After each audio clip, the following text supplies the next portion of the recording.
know, one of the things I love about sculpture is it's not easy to define. You know, I think that the kind of more simplistic, old-fashioned way to define it as an art is it deals with three-dimensional space. But as we've gotten closer to our time, that is still true, but it also deals with time, and more it deals with culture.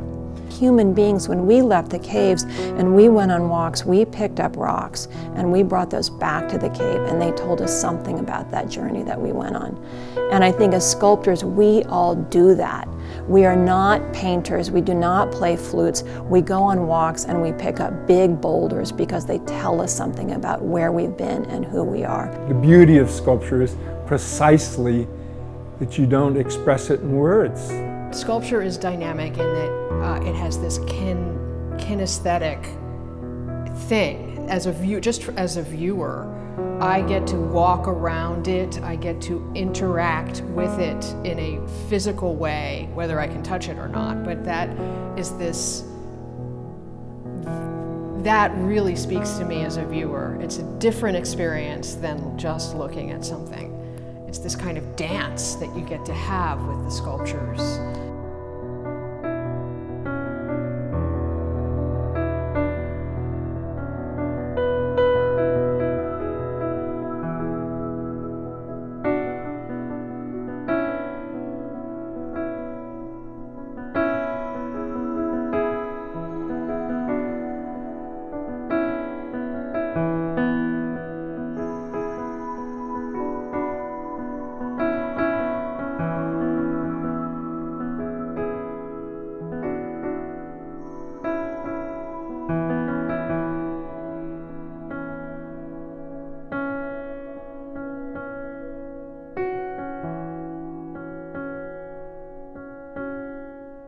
One thing that became quickly apparent at the new Boston Sculptors Gallery is that it started with a group of artists who were making objects, and a lot of these artists, because of the space, quickly morphed into installation artists, kind of take on the potential of that space to create an immersive experience.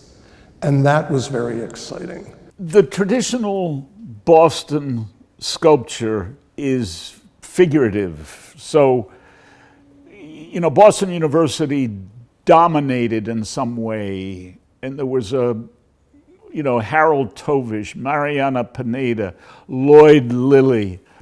These were the BU sculptors. You know, they taught figurative work. At Harvard, Dmitry Hadzi had a presence. I think that the idea of trying to create something where there wasn't something was something that was in the air at the time. Timing is everything. You know, the coincidence, I mean, it's nice to have people who believe in art all around you. But we were most lucky in that Christine Temman lived down the street in Newton. She was our age. She was committed to what we were doing. And so she reviewed with big splashy coverage, head of the, front page living arts section.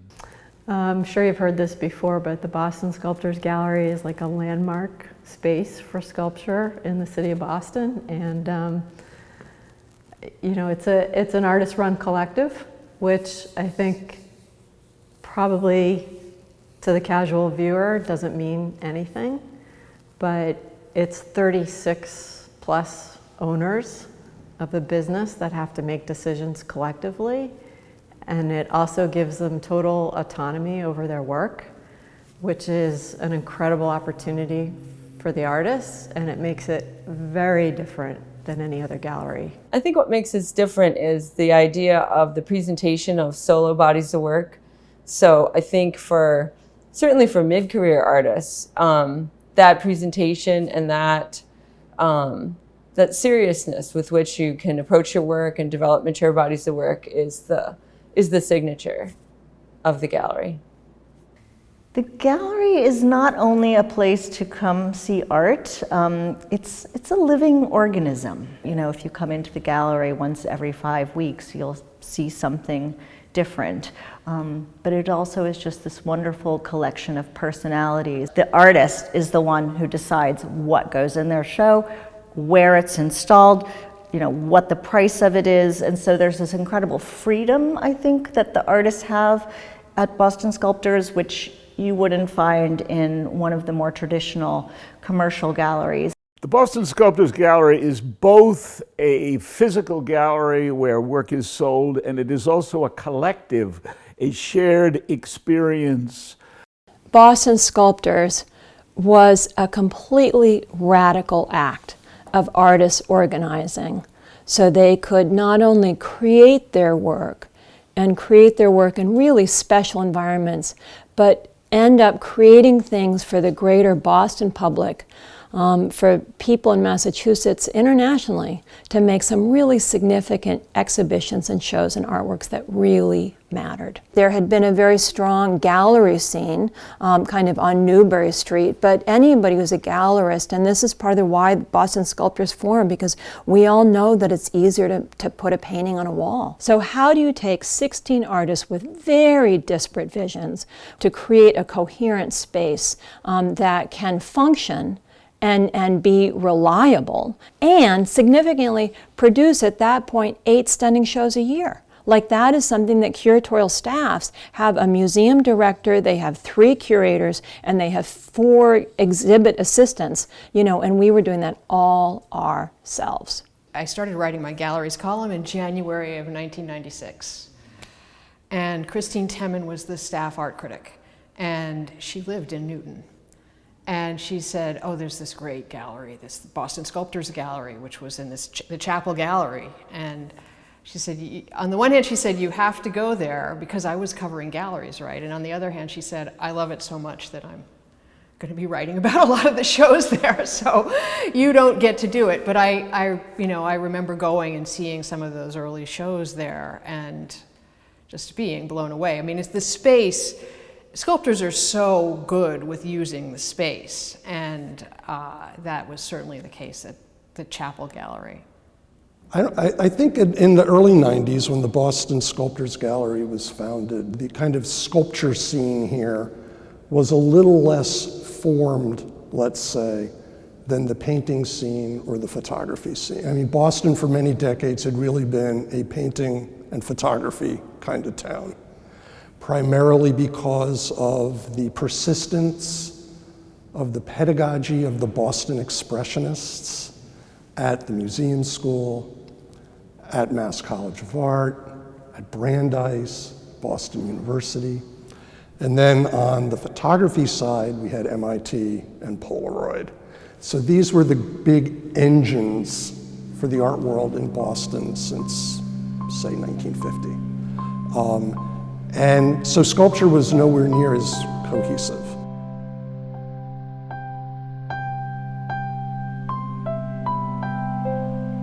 Sculpture is something that you often can't do in a vacuum. You do need to ask people for technical help, or you do need physical help sometimes. By being part of a group, it makes us stronger. Our presence is better known. It's really kind of sharing our dreams and our disappointments and resources and kind of sweat equity, helping each other. The thing that surprised me about being a Boston Sculptor Gallery is that they keep the level up there, so they never goes down a notch, and that is great because it's like push people to continue being very professional, and also the collaborations. That's what always surprised me. We collaborate, we tell each other, you know, about opportunities and things like that, and sometimes I even have collaborated with other artists in there.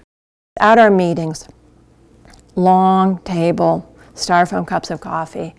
Part of the conversation was about logistics. How do we run the gallery? And the other part of the conversation was, what is sculpture? What is our higher mission here? So the fact that every artist showed up and made an exhibit that often was one of the most stunning things happening in the Boston area, that was a success. So the men on one side, the women on the other. The women are not interested in selling. The men are like, we're going to sell work. We're here to sell work. And there's just like endless tension between those two points of view. We began with deliberately with an equal number of men and women. In time, it seemed like, why take somebody on sex, the basis of sex, just to keep a balance? You know, let's just go for the best artists. And the best artists turned out to be predominantly women. The first thing surprised me the most was the women's leadership in the gallery. Women, they have a strong voice in this gallery, and I could see it through the meeting and also the decision making, and I have great respect for that. That shows this is a very progressive group of artists. One thing that surprised me the most about Boston Sculptors Gallery is the integrity of the members, that no one's like absconded with all the money. There hasn't been a major scandal. Someone ran off with someone's wife and like the whole thing collapsed and divided the whole community, but nothing has really torn at the fabric.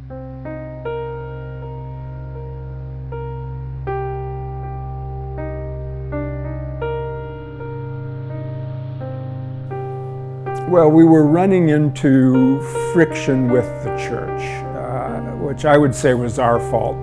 But we put some sexually explicit work, not only in the gallery, but right in the doorway where everybody would see it.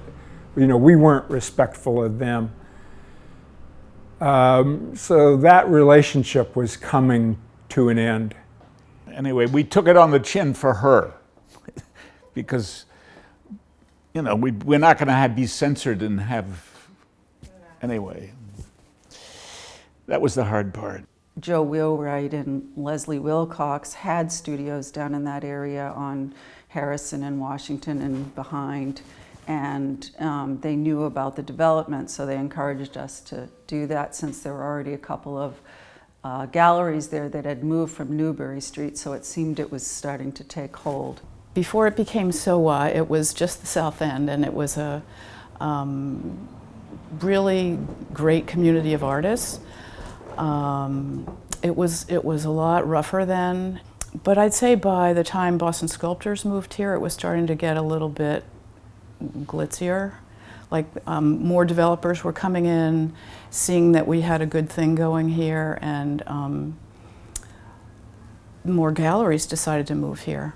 I had lived above the gallery in the early 80s when it was all illegal artist housing, and so it was kind of cool to like go back and be in the same building and have exhibitions, and you know, have once lived upstairs. There was hundreds of artists over there living illegally in all those old buildings. It was quite a scene. Well, SOA's changed quite a bit. We've seen incredible, I think, shifts, both with the SOA markets in the summer months, now bringing in a lot more foot traffic and people from outside the area. And then this huge shift in residential development. Being in a very accessible Boston location that has other galleries, there's you know, that's obviously so much better.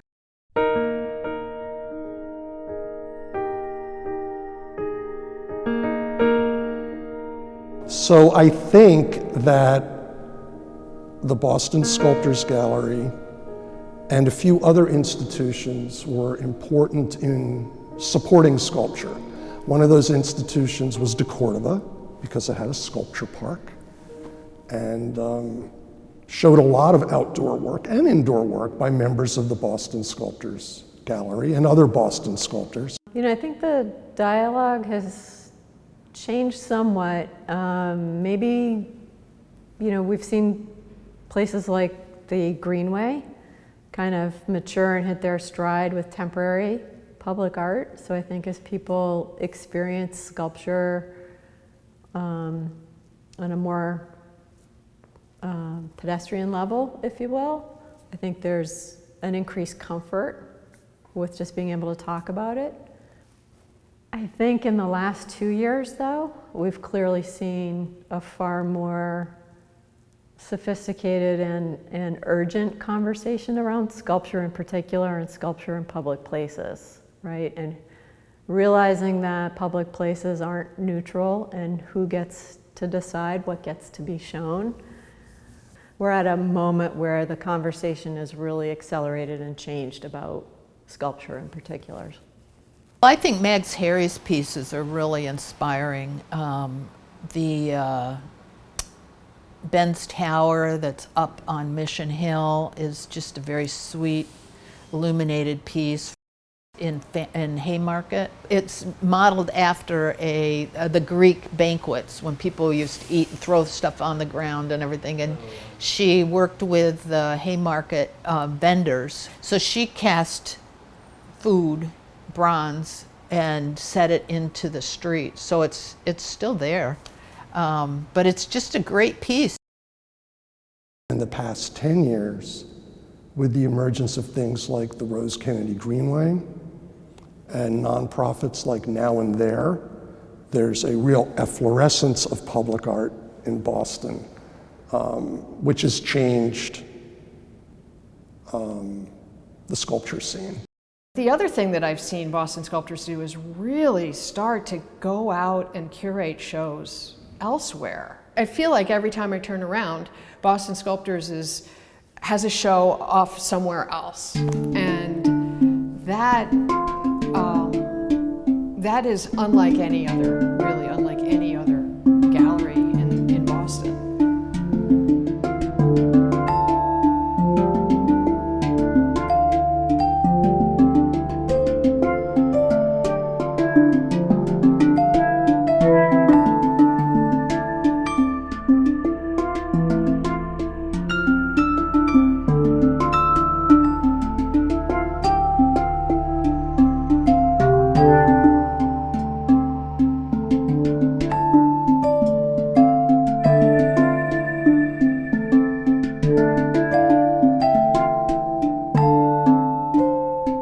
The biggest thing that I was part of was Convergence, what Mac and I did with the Boston Sculptors show on the Christian Science Plaza. And they had only ever done an exhibition of Anthony Harrow's work when they originally opened that whole I Am Pei piece of architecture. And that was it. They'd never done another sculpture show in Boston.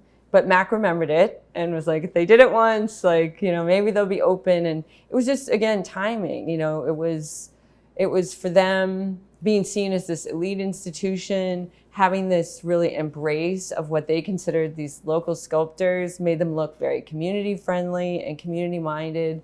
So it was really like a huge thing for them that they needed at that moment. The reason I would say it was the biggest thing I've ever been involved in is because Mac is a visionary and loves the gallery and loves the community and just loves every member and is so good at propping people up and encouraging people and complimenting people. And he really was able to get, I think, a vibe going that people wanted to participate, people were going to make really big work. And it's like such a moment of pride for the gallery. And I don't know how many people said that they'd never heard of the gallery, like, because it was public art, which is so, in some ways, different than running a gallery, a commercial private gallery. And so it felt like a really proud moment.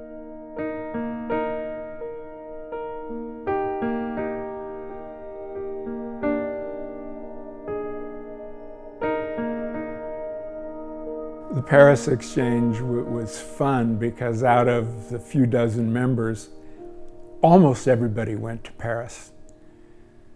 So, you know, nobody sold anything. It's a line in our resumes. But walking around the different museums in Paris, going to cafes in Paris with this group of sculptors who by that time had bonded with each other closely was just fantastic. The Ohio Exchange, though, it was a quirky, interesting experience. So, I mean, it really came about because I thought there must be other sculpture collaboratives in the country. And, you know, I was Googling away, and it turns out there's no other sculpture collaborative in the country, a cooperative, that has their own gallery space. But there are a few, not many actually, galleries that focus solely on sculpture. One is in New York, and the other one I encountered was in Ohio, called the Ohio Sculpture Center. I said, hey, but what would you think about an exchange where, you know, we get to come to Ohio, and then the same number of your artists, Ohio artists, get to come to Boston? I said, in terms of what's, because she's trying to promote Ohio sculptors, so what's good for us was good for them. And it was a ton of work, but it was really also very satisfying. As soon as I joined, I had the connection to do a show at the Coricancha, the Temple of the Sun in Cusco, Peru, and I decided, let's just all the Boston Sculptors Gallery to go. And that was my first thing I did by being as a member. And so that was beautiful because we also collaborated with 10 artists from Peru, and we were all in one house together. And so we shared meals, and it was just more than just, it was just a beautiful, you know, like time together. And I think it was very rich experience for everybody.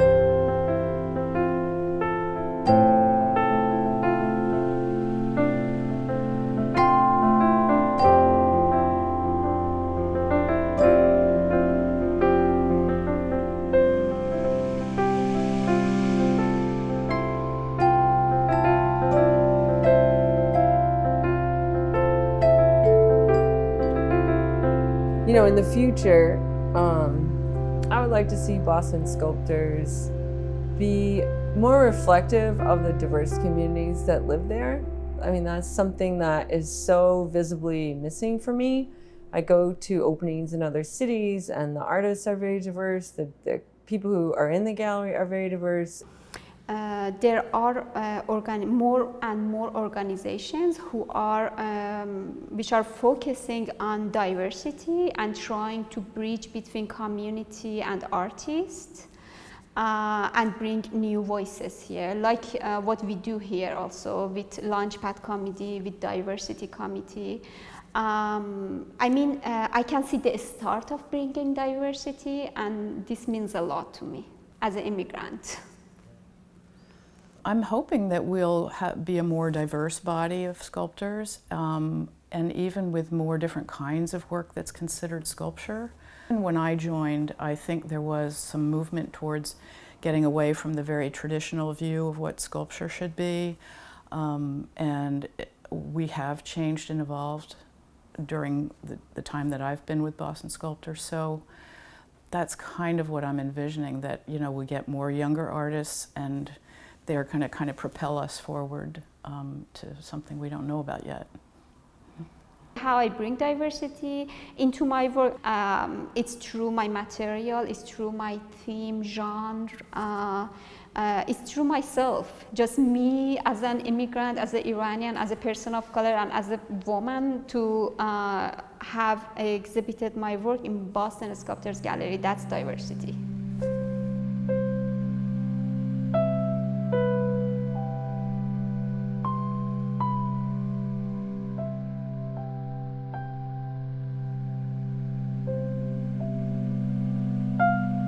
Sculpture evokes the body, sculpture creates the space, sculpture creates the community, and I think those become kind of inevitably mounted in our bodies in a significant way. it can be this, it can be that. You know, you can have sculpture where the work doesn't even exist 5 minutes after it was made, or you can have subtractive sculpture or additive sculpture. Any material can be used for sculpture. It's a wide, wide open field, and it's always what I've been drawn to, is not having my hands tied. Sculpture is an art form that really requires that you see it from different points of view. What really attracted me to sculpture was the stuff of it, the materials, and the fact that it's a physical making and also a physical response in the viewing. I think it's a richer experience because you can use your eyes, your mind, and your gut kind of when you respond to sculpture. 8 years ago, my mom was, you know, old, and there were various crises, and I remember, you know, I suddenly had to go to see her, and then I had to come to the Boston Sculptors Gallery for work, and there was a Laura Baring-Gould installation here. And I remember going inside the space and just being like, oh, you know, she had created a space where I could like leave everything behind and be with her space. That's the kind of thing that Boston Sculptors Gallery offers. It's this opportunity to just really let everything else go and be present and leave the rest of the world behind. It's something that Boston Sculptors offers, and you know, more than any other gallery. You see a lot of people like come through, jet through, one show, this, that, the other. But like the people who stay, you really feel a bond with, because there is that sense of like surviving in this harsh climate. You know, like a weathered survivor of Boston's art scene.